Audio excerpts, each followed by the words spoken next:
அபார கருணா சிந்தும் ஞானதம் சாந்தரூபிணம் ஸ்ரீ சந்திரசேகரகுரும் பிரணமாமி முதான்வகம். பண்டரிபுரத்தை விட்டு யாத்திரை கிளம்பி பெரியவா வந்துருக்கிறதே ஒன்றும் இல்லாத வெட்ட வெளியில் வயல் காட்டில் ஒரு குளமும் மரமும் இருந்த இடத்துல பல பேருக்கு அன்னதானம் பண்ணினா 50-60 பேருக்கு சாதம் போட்டா அப்படிங்கிறதெல்லாம் பார்த்தோம். அப்படி பெரியவா யாத்திரை பண்ணிட்டு வரா. இந்த சாதம் போட்டது, அன்னம் பண்ணினது, இது மாதிரி வரவழைச்சது அப்படிங்கிறதெல்லாம் பல நிகழ்ச்சிகள் சொல்லலாம். பெரியவாளோட பக்தரில் தலை சிறந்தவர் பிரதோஷம் மாமா. இந்த பிரதோஷ மாமாவத்தில் எப்பொழுதுமே மாசமே பெரியவாளோட திருநட்சத்திரமான அனுஷத்தை விமரிசையாக கொண்டாடுவா. கார்த்தால ஆயுஷவமும் ஆவந்தியமும் எல்லாம் பண்ணுறது, சாயந்தரம் பெரியவாளோட திருவுருவ படத்தை ஊர்வலம் வருது, இதெல்லாம் எப்பொழுதும் நடக்கும். அதே மாதிரி வைகாசி அனுஷத்தில் இந்த வருஷ ஜெயந்தியில், பெரியவா ஜெயந்தியில் மகாருத்ரம் அதிருத்ரம் முதலான யாகங்கள்லாம் பண்ணுறது, சுவாசினி பூஜை பண்ணுறது, இது மாதிரி பல நிகழ்ச்சிகள்லாம் நடக்கும். அப்படி வருஷம் நடந்துருக்கிறதே எக்மோரில் ரயில்வே குவார்ட்டர்ஸில் இருந்தால் அப்போ ஒரு வருஷம் நடந்துட்டுருக்கு. கார்த்தால எல்லாம் 2-3 நாளாக மகாருத்ரம் எல்லாம் நடந்துட்டுருக்கு. ஏகாதசி ருத்ரம் மகாருத்ரம் மாதிரியெல்லாம் நடக்கும் வருஷம் ஒரு தினசா. ஜெயந்தி அன்னைக்கு எல்லாம் கார்த்தால ஹோமெல்லாம் முடிஞ்சு எல்லாரும் ஆகாரம் அன்னதானம் நடந்துட்டுருக்கு. சாப்பாடெலாம் போட்டுட்டே இருக்கா. வந்தவாளுக்கெல்லாமே சாப்பாடு உண்டு, எல்லோரும் உண்டு. பல பேர் வருவா, தரிசனத்துக்கு வருவா, எல்லோரும் சாப்பிட்டு போகிறது எல்லாம் சம்பிரதாயம். அப்படி போட்டுருக்கிறதே பிரதோஷ மாமா பாலாஜிங்கிற பக்தர் எல்லாரும் வாசலில் உட்காந்துட்டு இருக்கா. இப்போ சமயக்காரர் வந்து சொன்னார், மாமா இன்னும் 2 பேட்சு ஒரு பேட்சு சாப்பிட்றதுக்கு இருக்கா, அரிசி அநேகமாக ஆக போகிறது, இன்னும் கொஞ்சம் அரிசி வேணும். ராத்திரிக்கு வேற பெரியவா ஊர்வலம் சப்பரத்தில், பெரிய சப்பரத்தில் பெரியவாளை புருஷவாக்கத்தில் கங்காதீஸ்வரர் வீதியில் 4 ராஜ வீதியில் பிரமாதமாக விமரிசையாக ஊர்வலம்லாம் விட்டு அது ராத்திரி 1 மணி 2 மணிக்கு வந்து அதுக்கப்புறம் எல்லாருக்கும் புளி சாதம் தயிர் சாதம் முதலான பிரசாத விநியோகம்லாம் பண்ணி இதெல்லாம் வேற இருக்குது. அதனால் ராத்திரிக்கு புளிஞ்சா தயிர்ஞ்சா அந்த பிரசாத விநியோகம்லாம் வேற இருக்குது. அதுக்கெல்லாம் வேற அரிசி வேணும். இப்போ ஃபர்தராக இருக்கிறவாளுக்கு இன்னும் சாதம் எதுவும் வடிக்கணும்னா அரிசி வேணும். அதனால் அரிசி கொஞ்சம் முன்னாலே வாங்கி வச்சுனுங்க, இப்போ ஆக போகிறது நான் முன்னாலேயே சொல்லிட்டேன் அப்படின்னு. எவ்வளவு வேணும் அப்படின்னா ஒரு மூட்டையான வேண்டிருக்கும் அப்படின்னு சொன்னார். அப்படின்ட்டு அவர் உள்ளே போயிட்டார். உடனே பிரதோஷ மாமா பாலாஜிட்ட சொல்கிறார், இப்போ அரிசி வேணுங்கிற கடையில் போய் உடனே ஏற்பாடு பண்ணி வாங்கி வச்சுட்டா தேவையில்லைப்பா, அவர் கொடுத்துடணும் அப்படின்னு இப்படி சொல்லிகிட்டே இருக்கிறது. பேசிட்டு ஒரு கார் வந்து நின்றுது, அம்பாசிடர் கார் வந்து நிற்கிறது. அந்த கார்லேருந்து ஒரு கணவன் மனைவி தம்பதிகளாக வந்து இறங்குறா. யார் அப்படின்னா அரக்கோணம் பரசுராமையர் அப்படின்னு ஒரு பக்தர். அவர் அரக்கோணத்தில் இருந்தார். அந்த அவர் கணவன் மனைவி 2 பேரும் பெரியவாள்கிட்ட அப்படி அசாத்திய பக்தின்னா சொல்லி மாளாது, அப்படி ஈடு இல்லாத பக்தி.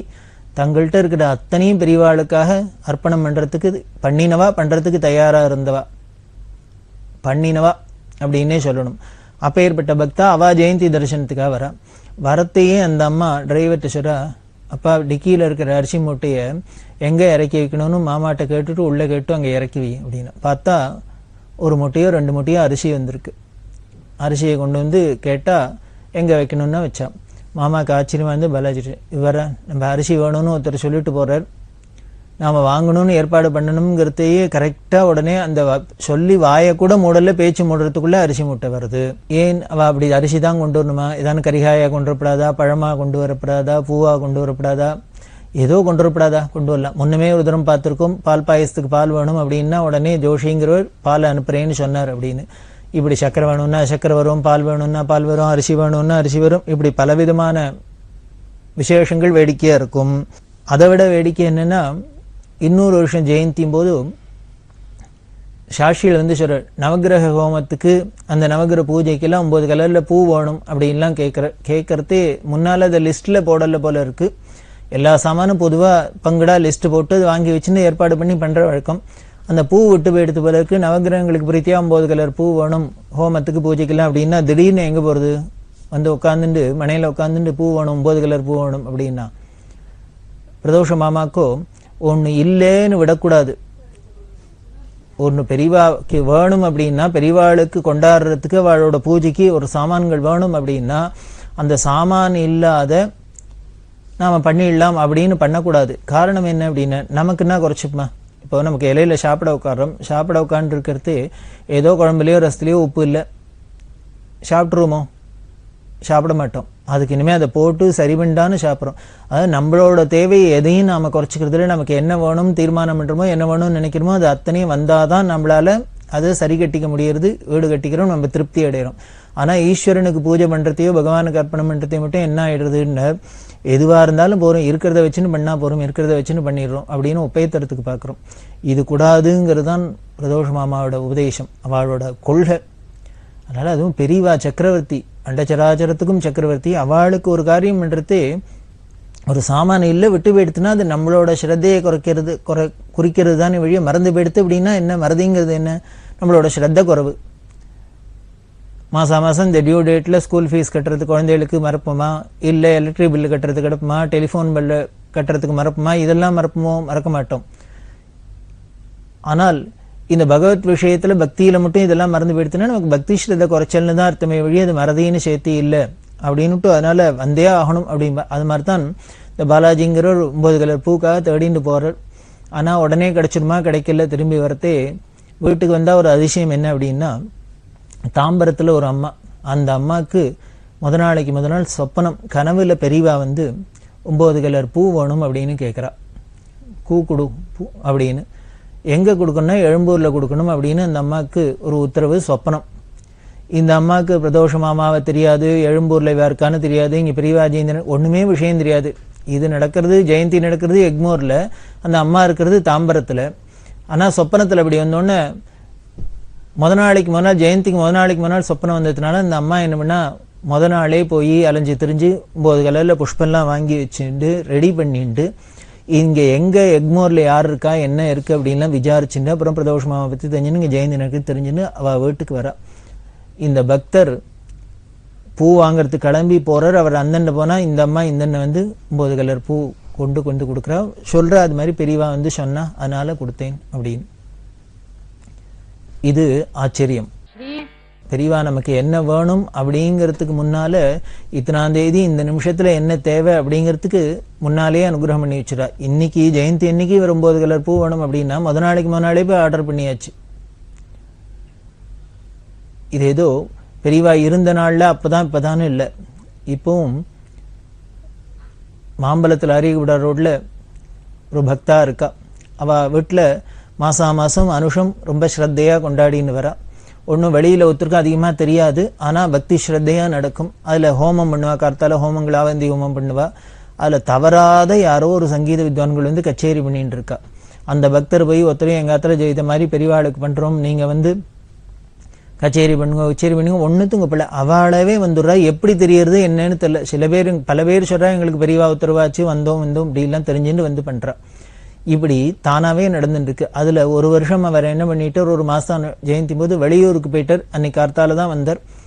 முத நாளே நாரில் கட்டின பூ எல்லாம் ரெடியா வாங்கி வச்சுப்பார். பெரியவாளுக்கு அலங்காரம் பண்ணணும், இந்த ஹோமத்துக்கெல்லாம் வேணும்னு.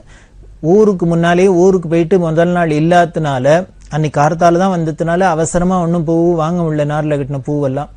இவர் என்ன பண்ணா, வாத்திலேயே பெரிய தோட்டமா இல்லை வில்வம் துளசி இது மாதிரி இருக்கிற புஷ்பத்தை வச்சுன்னு பண்ணிவிடலான்னு வச்சா, இதெல்லாம் எல்லாத்தையும் ஆரம்பிச்சாக்க யாரோ எங்கேருந்தோ அசோக்குனையிலேருந்தோ எங்கேருந்தோ ஒரு அம்மா வந்து புஷ்பத்தை கொடுத்து அத்தனையும் நாரில் கட்டின பூ கொடுக்கணும்னு உத்தரவாச்சு, பெரியவா உத்தரவாச்சு, அதனால இங்கே கொண்டு கொடுக்குறோம் அப்படின்னு. இன்னொரு சமயம் பார்த்தா ராஜப்பான்னு ஒரு பக்தர் கோயம்பேடுக்கு போயிருக்கார். கோயம்பேடில் போனால் அன்னைக்கே தான் கோயம்பேடில் அவர் முத நாள் போயிருக்கார். இந்த தாமரப்பு அப்படியே வந்து கோணியோட இறங்கியிருக்கு. இதை பார்த்தோன்னே அவருக்கு ரொம்ப சந்தோஷம். அப்பா நாளைக்கு அனுஷமாச்சு, இத்தனை தாமரப்பு இருக்கு, எத்தனையும் பெரியவாளுக்கு அர்ச்சனை பண்ணலாமே அப்படின்னு நினைச்சுட்டு என்ன பண்ணார், வாங்கிட்டு நேரே இந்த மாம்பழத்தில் கொண்டு இவாத்துல சேர்த்திருக்கார். இவர் ஊர்ல முத நாள் இருந்து அந்த வீட்டுக்காரர் வாங்க முடியல அப்படின்னா அதுக்கு என்ன பெரியவா என்ன பண்ணிட்டான்னு 2-3 பேர் மனசுல போய் தோணி அங்கங்க அவளுக்கு தோண வச்சு இந்த புஷ்பத்தை கொண்டு வரா. இதெல்லாம் பெரியவா சித்தியானத்துக்கு அப்புறம் நடக்கிறது.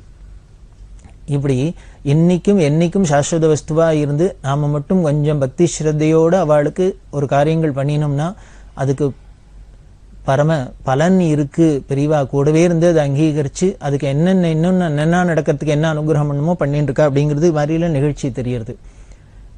இந்த பிரதோஷ மாமாத்துல இன்னொரு வருஷம் என்னன்னா, சுவாசினி பூஜையெல்லாம் பண்ணுவான்னு சொன்னேன். பெரியவாளுக்கு எத்தனாவது ஜெயந்தியோ அத்தனை சுவாசினிகளுக்கு மங்கள திரவியங்கள் புடவை ரவிக்கு இதெல்லாம் கொடுத்து எல்லாம் பண்ணுறது அப்படின்னு பூஜை பண்ணியிருந்தா பண்ணுறது. இந்த ஸ்திரீகளுக்கெல்லாம் ஒரு ஆசை, பெரிய கோடீஸ்வரலாக இருந்தால் கூட இந்த மடத்தில் நடக்கிற சுவாசினி பூஜையில், நவராத்திரி இருக்கிற சுவாசினி பூஜையில், பெரியவாளுக்கு நடக்கிற அந்த ஜெயந்தி உற்சவத்தெல்லாம் வந்து நாமளும் சுவாசினிலாம் உட்காந்து அந்த மங்கள திரவியங்களை வாங்கிட்டா நமக்கு தீர்க்க சௌமங்கல்யம் அப்படின்னு எல்லாருக்கும் ஒரு நம்பிக்கை இருக்கு இல்லையா, அதில் ஒரு ஆசை இருக்கும். அதனால பல பேர் வந்து கேட்பா, அவளாவே கேட்பா, என்ன சொல்லுங்கோ, எனக்கு கொடுங்கோ, எனக்கு கொடுங்கோ, எனக்கு கொடுங்கோன்னு.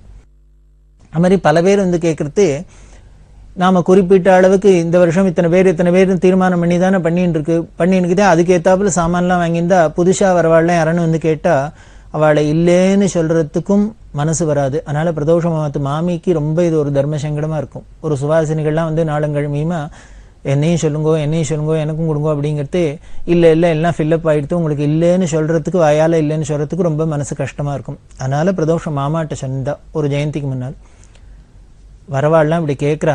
அதனால் நம்ம இல்லைன்னு வாயால் இல்லைன்னு சொல்லாத, கையால் ஏதானும் ஒன்று கொடுத்தா தேவையில்லை.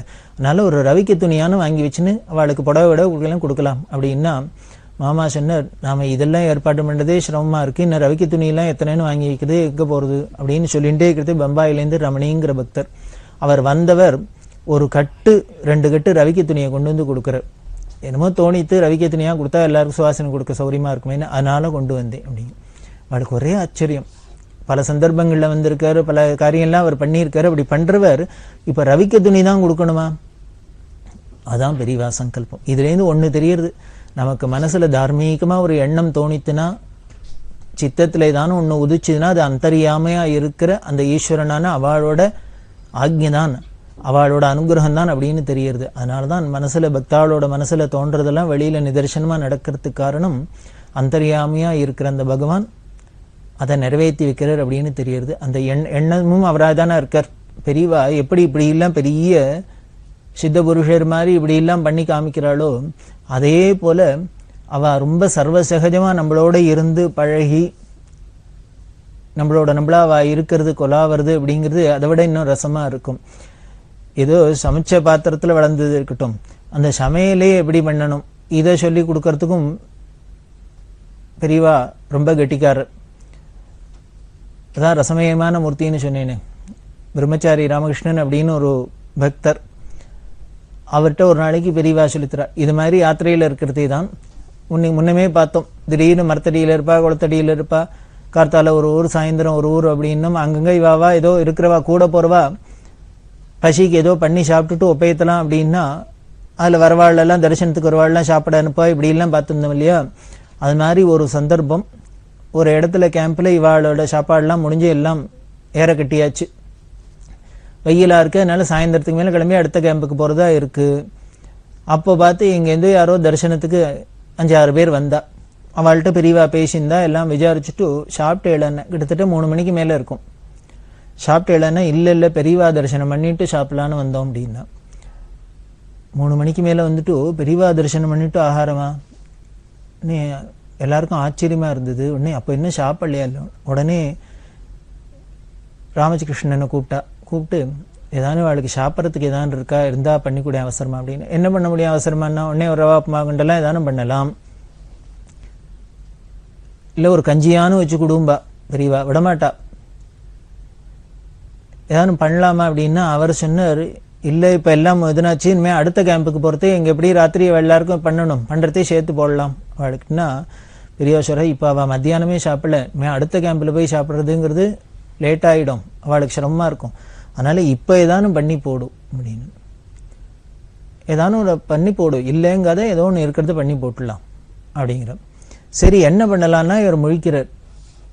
சாமானும் ஒன்றும் இல்லை, வசதியும் ஒன்றும் இல்லை. வசதி இல்லைங்கிறது இருக்கட்டும், என்ன பண்ணுறதுன்னு முழிக்கிறதே பெரியவா கூப்பிட்டா, சரி என்ன இருக்குது சாமான் சொல்லு, நான் சொல்லித்தரேன், அது மாதிரி பண்ணு, ஒப்பேத்துள்ளா அப்போ சந்தர்ப்பத்தை அப்படின்னா. என்ன இருக்குது சாமான் பார்த்தா, கொஞ்சம் அரிசி இருந்தது, பயத்தம்பருப்பு இருக்குது, எலுமிச்சம்பழம் இருக்குது, பச்சை மிளகா இருக்குது, கருவேப்பிலை, இதான் இருக்கிற சாமான். இது சொன்னார், அரிசி இருக்குது, கொஞ்சம் பயத்தம்பருப்பு இருக்குது, பச்சை மிளகா இருக்குது, கரிகால பச்சை மிளகா, எலுமிச்சம்பழம், கருவேப்பிலை தான் இருக்குது அப்படின்னா. இது போருமே, இதை வச்சுன்னு பெருசாக விருந்து வச்சு விடலாமே அப்படின்னா. இதை வச்சுன்னு எப்படி விருந்து வைக்கிறது? உடனே பெரியவா சொல்லித்தரா, ஒன்று பண்ணு, அரிசியை களைஞ்சிக்கோ, அந்த கழநீர் அப்படியே எடுத்து வச்சிடும் ஒரு பாத்திரத்தில், சாத்தை வடிச்சிடும், சாத்தை வடிச்சுட்டு இந்த பயத்தம்பருப்பை வேக போட்டுக்கோ, வேக போட்டால் ஒரு 3/4 வேக்காடு வந்தோடனே அப்படியே அதை கொஞ்சம் பாதி எடுத்து அதில் 2 உப்பை போட்டு கடுகு தாளித்து கொட்டும். ஒரு சுண்டல் மாதிரி அதை ஆச்சு. மீதி பைத்தம் பருப்பை நன்னா கரைய விடு. அதை நிறைய தண்ணியை விட்டு கொதிக்க விடு. அதில் உப்பை போடும். இந்த 2 எலுமிச்சம்பழத்தை பொழிஞ்சால் அது ரசமாச்சு. இப்போ எடுத்து வச்ச கயநீர் இருக்கே, அதில் 2 எலுமிச்சம்பழத்தை பொழி, ஒரு கருவேப்பிலை கசக்கு, ஒரு பச்சை மிளகாய் கசக்கு, உப்பை போடும். மோராச்சு, சாதமாச்சு, ரசமாச்சு, தொட்டுக்க இந்த பைத்தம்பருப்பு சுண்டலாச்சு, மோராச்சு. இதுக்கு மேலே என்ன வேணும்? இந்த காட்டில் விருந்து வைக்கணும், இதை ரெடி பண்ணிவிடும் அப்படின்னு. இவருக்கு ஒரே ஆச்சரியம் இருந்தது. இனி அது இவர் ஏதோ பெரிய வேதாந்த பாஷ்யங்களில் தான் கரைச்சி குடிச்சவராக்கும், உபனிஷத் பாஷ்யம்தான் சொல்லுவராக்கும், பிரஸ்தானத்திரையமாக்கும், கீதையாக்கும், அதுவாக்கும் இதுவாக்கும் அப்படின்லாம் இல்லை. ரொம்ப சர்வ சிம்பிளாக ஒரு பெரிய கெட்டிக்கார பொம்மநாட்டிகளாக இருந்தால் கூட இப்படி இல்லை, 4 பேர் வந்துட்டா திருன்னு முழிப்பா, என்ன பண்ணுறது ஏது பண்ணுறதுன்னு தெரியாத, இது இல்லைம்பா அது இல்லைம்பா. ஆனால் பெரியவாள்கிட்ட என்ன அப்படின்னார், இது இல்லை அது இல்லைன்னே சொல்லப்படாது, இல்லை பாட்டே பாடப்படாது, இருக்கு என்ன இருக்கிறத வச்சுன்னு என்ன உபயத்தனம். அதுன்னா நம்மளோட சாமர்த்தியத்தை பொறுத்தது. எல்லா சாமானும் இருக்குது, அதை வச்சுன்னு எல்லாரும் காரியம் பண்ணானே யார் வேணா காரியம் பண்ணலாம். ஒன்றும் இல்லாத இடத்துலையும் அதை வச்சுன்னு இருக்கிறத வச்சுன்னு அட்ஜஸ்ட் பண்ணுறான்னு மேக்கப் பண்ணுறான்னா அதுதான் கெட்டிக்காரனோட சாமர்த்தியத்தை குறிக்கிறது. அதனால் பெரியவா என்ன பண்ணா, இப்படி பண்ணு அப்படின்னா இவாளுக்கு ஆச்சரியமாக இருந்தது. இவ்வளோ சமையலுங்கிறது எவ்வளோ சிம்பிளாக போய் எடுத்து பாருங்க. ஒரு ஞானிக்கு முன்னால் போனாக்க சிம்பிளாக சாமானம் சொல்லிட்டா, நம்ம தான் இனிமேல் புளியை தண்டு, உப்பு தண்டு, அத்தை தண்டு, இத்தை தண்டு, மிக்சியை தண்டு, கிரைண்டர் தண்டு வேண்டாத கூத்தடிக்கிறோம்னு தெரியறது. அது பெரியவா எவ்வளவு சிம்பிளோ பார்த்தமே. எப்பேற்பட்ட ஒரு பெரிய பீடாதிபதி ஒரு மரத்தடியில் கணத்தடியில் உட்காந்துட்டு 50 பேருக்கு 60 பேருக்கு சாப்பாடு போட்டு இதுங்கிறார் அப்படின்னா ஆச்சரியமாக இருக்கும் இல்லையா? எவ்வளவு சிம்பிளாக இருக்கணும். அவளை போல ஒரு பெரிய பட்டாளத்தோட 200 வண்டிகள் 100 வண்டிகள், யானை குதிரை ஒட்டகம் அப்படின்லாம் சதுரங்க சேனையோட தந்த பல்லாக்குலையும் அதுலேயும் வள்ளி பல்லாக்குலையும் யாத்திரை பண்ணின சக்கரவர்த்தி மாதிரி யாத்திரை பண்ணினாலும் சொல்ல முடியாது. அப்படியும் பண்ணுவா. இப்படி ஒன்றுமே இல்லாத மரத்தடியிலையும் எடுத்தடியிலையும் இருக்கு. இன்னும் பின்னாலெலாம் பார்க்க போகிறோம் எப்படிலாம் இருந்தா அப்படிங்கிறதெல்லாம் ஒவ்வொரு இடத்துலையும். அதெல்லாமல் பார்க்க போகிறோம். இப்படியும் முடியும் அப்படியும் முடியும். இது ஒரு அழகுன்னா அது ஒரு அழகு. இப்படி ஒவ்வொன்றத்துலையும் அவள் பண்ணுறாளோ இல்லையோ, எதனால எதை இருந்தாலும் வச்சுட்டு அதை இருக்கிறத வச்சுன்னு அப்படியே ஓட்டின்னு போகிறது. அதுதான் ஞான முதிர்ச்சியை காமிக்கிறது. அப்படிதான் நீங்கள் பெரியவா சமையலுக்கு இப்படி கற்றுக் கொடுத்தா அதே மாதிரியே வேறு சமையல்லாம் பண்ணினார். இந்த சமையல் ஆற வரைக்கும் அவள்கிட்ட விசாரிச்சுன்னா பசி தெரியாத இருக்கணுமே. அவளுக்கு பெரியவா பேச ஆரம்பிச்சுட்டா, பெரியவாளோட பேசியிருந்தா பசி தாகம் தெரியுமா? 3 மணி ஆனான்னு 4 மணி ஆனான்னு அவள்லாம் வந்தால் அதுக்கப்புறம் சாப்பாடு அனுப்பிச்சா. சாப்பிட்டாக்க அவள் அப்படி சாப்பிட்றா. பண்ணினது ஒன்றும் பாக்கி இல்லை. இந்த 5-6 பேரும் சாப்பிட்டுட்டா. அதில் ஒருத்தர் சொல்கிறார் இது மாதிரி ரசம் சாப்பிட்டதே இல்லைங்கிறார். இன்னொருத்தர் சொல்கிறார் இது மாதிரி மோர் குடித்ததே இல்லை அப்படிங்கிற. எப்படி குடிப்பேள்? நீங்கள் வீட்டில் எப்படின்னா பாலை காய்ச்சி தோச்சுன்னா உர குத்தினா மோர்லாம் வீட்டிலலாம் பண்ணுறா, தயிர் மோராக இருக்குது. இங்கே மாதிரி உள்ளுக்குள்ளே என்ன சாமான்னு உங்களுக்கு தெரிஞ்சதுன்னா கயநீருங்கிறது அப்புறம்னா தெரிய போகிறது. இப்படி எதை போட்டாலும் நல்லா இருக்குன்னா காரணம் அந்த பெரியவாளோட அனுகிரக விசேஷம். பெரியவா அனுகிரகம் அப்படிங்கிறது ஏதோ நம்மள மாதிரி மனுஷாளுக்கு தான் இருந்தது, இந்த காரியம் நடக்கிறதுக்கு தான், அந்த காரியத்தை நடக்கிறதுக்கு தான், இந்த வியாதி போகிறதுக்கு அந்த வியாதி போகிறதுக்கு தானே இல்லை. சர்வத்திலையும் அவளோட அந்த அனுகிரகம் நிரம்பியிருக்கு. இன்றைக்கி நீங்கள் போய் பாருங்கோ, காஞ்சி மடத்தில் போனீங்கன்னா காமகோடி பீடத்தில் அந்த அன்னதானம் அப்படிங்கிறது உலக பிரசித்தம். எத்தனை பேர் வந்தாலும் எந்த டயத்தில் வந்தாலும் இல்லைன்னு அன்னம் போடக்கூடிய ஒரு அட்சய பாத்திரமாக தான் இருந்துருக்கு. அதில் போனேன்னா எப்படி இருக்குது தெரியுமா அந்த ருச்சி? பெரிய 5 ஸ்டார் ஹோட்டலில் கூட அப்படி இருக்குமா என்னன்னு தெரியாது. நீங்கள் அங்கே இந்த இடத்த பார்த்தேன்னா நாம் இனிமேல் சொல்லலாம் இந்த இடம் இப்படி அழுக்காக இருக்குது, நீட்டாக இல்லை, இதெல்லாம் போடுறவா ஸ்ரத்தையாக போடலன்மோ அப்படி போடுறா, இதெல்லாம் ஏதோ பல விஷயங்கள் நாம் எதானு குறைன்னு சொல்லணும்னா சொல்லலாம். இது அத்தனையும் மீறி அப்படியே வயிறு நிறைஞ்சிருக்கும். அதை விட முக்கியம் மனசு நிறைஞ்சிருக்கும். காரணம் அந்த பிரசாத விசேஷம், குரு பிரசாதம். அவள் கடாட்சம் வர்றதோ இல்லையோ, எல்லா சாமான் இருக்குது, எல்லாத்துமேலேயும் அவளோட பார்வைப்படுறது, அவளோட சந்நிதிக்குள்ளன்னா இருக்குது, அவளோட மடத்துக்குள்ளன்னா இருக்குது. அது எல்லாம் எத்தனையோ சாமான்கள் இருந்தாலும் மடத்துக்கு கைங்கரியம் பண்ணுறதுக்கு போகிறது அப்படின்னா அந்த இடத்துல போய் சேர்றது அப்படின்னா, மடத்துக்கு வர பக்தாளோட குச்சியில் போய் சேர்றதுன்னா அந்த பதார்த்தங்களும் ஒரு பாக்கியம் பண்ணி தானே இருக்கணும், தபஸ் பண்ணியிருக்கணும்னு வேணால் சொல்லலாம். இன்னும் நன்னா சொல்லணும்னா அதனாலே அது அவ்வளோ ருச்சியாக இருக்கும். அப்படி தான் இவாளும் சாப்பிட்டுட்டு போனால் இப்படி வேடிக்கையாக இருக்கும். சுங்குவார சத்திரம் அப்படிங்கிற இடத்துல இருந்தால், அப்போது மேச்சேரி பட்டுசாஷில் அப்படின்னு பரமபக்தர், அவரும் மாம்பலத்தில் பெரியவா ஜெயந்திலாம் ரொம்ப விமர்சையாக கொண்டாடின்னு இருக்கார். இவர் தான் இந்த மேச்சேரி பட்டுசாட்சிகள் தான் பிரதோஷ மாமாவத்தில் எப்போதும் மாதம் அனுஷத்துக்கு வந்து ஹோமங்கள்லாம் பண்ணுறது, அதேமாரி பெரியவா ஜெயந்தியில் வந்து அத்தியட்சமாக இருந்து எல்லாம் பண்ணுறதுன்னு கைங்கரியம் பண்ணவர். அப்படி பண்ணி ஊறி அப்படியே பெரியவாள்கிட்ட பக்தியில் மூழ்கினத்தினால இன்னமும் விமரிசையாக கொண்டாடின்னு இருக்கு. அந்த பட்டுசாட்சியெல்லாம் அப்பப்போ போய் மடத்தில் இருப்பா, பெரியவாள்கிட்ட இருப்பா, கைங்கரியம் பண்ணுவாள். சுங்குவார சத்திரம்ங்கிற இடத்துல போயிருக்கிறதே ஒரு குளத்துக்கு பக்கத்தில் பெரியவா இருக்கா. ஸ்நானம் பண்ணிட்டு வந்தாச்சு, இவெல்லாம் சாப்பிடணும். நீ இவருக்கு பட்டுசாட்சி சொல்லிட்டு சொல்கிறா, நீ ஏதானே வேதபுரி சமைப்போம், நீ கொஞ்சம் ஹெல்ப் பண்ண அவனுக்கு அப்படின்ட்டு ஏதானே அரைச்சி கொடு அப்படின்னா. என்ன பண்ண போகிற அப்படின்னு ஒரு சாத்தை அடித்து ஏதோ தொகையில் அரைக்கலாம் அப்படின்னு பெரியவாளே சொல்கிறா. ஒரு சாத்தை அடித்து ஒரு தொகையில் இருக்கிற மோர் இருந்தால் போகும் அப்படின்னு. தொகையில் இருக்குன்னா எங்கே அரைக்கிறது? என்ன கிரைண்டர் இருக்கா, மிக்சி இருக்கா, அம்மி இருக்கா, கல்லவரல் இருக்கா? ஒன்றும் இல்லை. பெரியவா உடனே சொல்லித்தரா, ஒன்று பண்ணு, இந்த தேங்காயெல்லாம் உடைச்சி கீறு தட்டிக்கோ, இத்தனை மிளகாய் எடுத்துக்கோ, உப்பு எடுத்துக்கோ, நேராக இந்த குளத்தங்கரைக்கு போ. அந்த குளத்துல ஸ்நானம் எடுத்தே பார்த்துருக்கா போல இருக்கு. பக்கத்தில் பெருசாக பாறை கல் பாறையெல்லாம் இருக்கிறத பார்த்துருக்கா. அதில் ஏதானும் ஒரு உருண்டையாக இருக்கிற ஒரு கல்லை எடுத்துக்கோ, அந்த குளத்துப்படியை நன்னா அலம்பி விடு. அதில் இந்த தேங்காய் மிளகாய் எல்லாத்தையும் உப்பையும் வச்சு நன்னா அரைச்சின்னா அவ்வளவுதான், தேங்காய் தொகையில் எடுத்துன்னு வந்துடும். அவர் பட்டுசாட்சி போய் இந்த குளத்துப்படியில் தேங்காய் தொகையில் அரைக்கிறதுக்கு கூட நமக்கு அரைக்கணும்னு தோணாது. இதை கற்றுக் கொடுக்கறதுக்கு கூட ஒரு ஜெகத்குரு சங்கராச்சாரியார் வாழ்ந்துருக்கு நமக்கு. அவள்கிட்ட போய் ஏதோ வேதாந்த பாஷ்யம் தான் கற்றுக்கணுங்கிறது இல்லை. இப்படி அன்னன்னி லைஃபை எப்படி ஓட்டுறதுக்கும் ரொம்ப சுலபமாக சொல்லி கொடுத்துருவா. இப்படி குளத்துப்படியில் தேங்காய் தொகையில் அப்படின்னு அவருக்கு இன்னும் பல சந்தர்ப்பங்களில் பல விஷயங்கள்லாம் சொல்லி கொடுத்துருக்கா. அதேமாரி வேதபுரி சாட்சிகளுக்கு சமையல் சொல்லி கொடுப்பா. சமையல் சொல்லி கொடுக்குறதே வேடிக்கையாக இருக்கும். அதில் ஒரு சமயம் அவர் சொல்கிற, ஏதோ சமைச்சுன்னு இருக்கிறதே பெருங்காயம் போடணும் குழம்புக்கு ரசத்துக்கு அப்படின்லாம் போகிறல்ல, துளித்தான் இருக்குது அப்படின்னு. உடனே இருந்தால் என்ன, இல்லை ரெண்டுத்துக்கும் போகிறதுக்கு காணாது அப்படின்னு. உடனே ரெண்டுத்துக்கும் நீ தனித்தனியாக எடுத்து போட்டால் தானே காணாது. இப்போ ஒன்று பண்ணு, பருப்பு வேக போடுறியோ இல்லையோ, இந்த வேக போடுற பருப்புலேயே இத்தனை பெருங்காயத்தையும் போட்டு வேக போட்டுரும். இது பருப்பு தண்ணி தானே ரெண்டுத்துக்கும், குழம்புக்கும் ஊற்ற போகிற, சாம்பாருக்கும் ஊற்ற போகிற, ரசத்துக்கும் ஊற்ற போகிற. அதனால் தனித்தனியாக போடுறதுக்கு தான் காணாது. இந்த பருப்போடு போட்டு அப்படி தூக்கி கொட்டினீங்கன்னா ரெண்டுத்துக்கும் வாசனை வந்துட்டு போகிறது. சிம்பிள் அப்படிங்கிற. அதே மாதிரி பேரிச்சம்பழம் அல்வா, பேரிச்சம்பழம் பெரியவாள்கிட்ட பேரிச்சம்பழமாக வந்து குவிஞ்சிடும். அதை என்ன பண்ண வச்சு நல்லா வழுமுன்னு அதை போட்டு அதில் எத்தனை வெள்ளைப்பாக வச்சு இதையும் போட்டு கிளறிடும், அல்வா ஆயிடுச்சு. பேரிச்சம்பழத்தை பாயசம் இது மாதிரி அரைச்சி விட்டு இத்தனை சர்க்கரையை போட்டு இத்தனை நிறையா பாலை ஊற்று பாயசம் ஆகிடும். அதுமாரி பான்சனாய மாமாட்ட ஆப்பிள்லாம் நிறையா சேர்ந்துருச்சுன்னா ஆப்பிள் அல்வா கலர், அதை தோலை சீவிட்டு நல்லா அதை விழுதா பண்ணிட்டு அதில் சர்க்கரை பாக வச்சு ஆப்பிள் அல்வா கலரு. இப்படி பல விஷயங்கள் சமையல்ல. அதுலேயும் இவர் சர்வஜன் அப்படின்னு தெரியுது. இப்படி எல்லாம் பண்ணக்கூடிய ரசமயமான மூர்த்தி சாட்சாத் பெரியவா. அதை தொடர்ந்து நாம் அனுபவிப்போம்.